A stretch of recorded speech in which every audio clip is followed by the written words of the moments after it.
When we first start working with the cradle, we recommend that we start with the body. So we want to identify for ourselves, what positions we want to have in the body and what motions we want to be using in the body. We start with the body to ensure that we take care of ourselves and our own health first. Once we start putting the instrument up here, the tendency is to accommodate the instrument and all of the other tools that we use, and often at the expense of our own needs. So with the cradle, it will move to wherever we need it to move, right? So we have to start with our own idea of what we want, and then we move the cradle to adjust to us. After that, you'll want to make sure that you take, the shoulder rest off the instrument, at least for the time being. And that's just to make sure that when we're fitting the cradle, we're fitting it with the instrument resting directly on the collarbone. And we'll talk more about why we would want to do this in another video.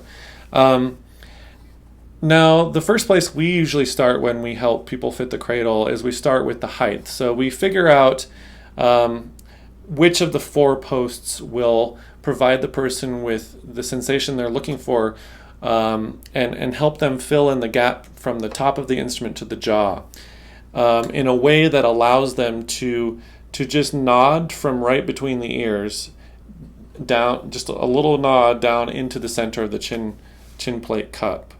So height first, and then after that we experiment with lateral placement, and this is a completely new way of moving any sort of chin rest. I don't know of any other chin rest that does this. Most chin rests end flush with the bottom edge of the instrument, and in many cases that means players have to reach for that chin plate edge. And oftentimes this happens on a subconscious level. You might not even realize you're doing this, so sometimes it can be helpful to watch in a mirror. We've established that we want the head on top of the spine, and so we just kind of want to rotate. We can rotate, somewhere in here and then nod from between the ears. But we don't want to actually knock the weight of the head off the top of the spine. So this lateral adjustment allows us to bring the chin plate closer to our neck or farther away, or, in this sort of a lateral circle, which is really, really useful.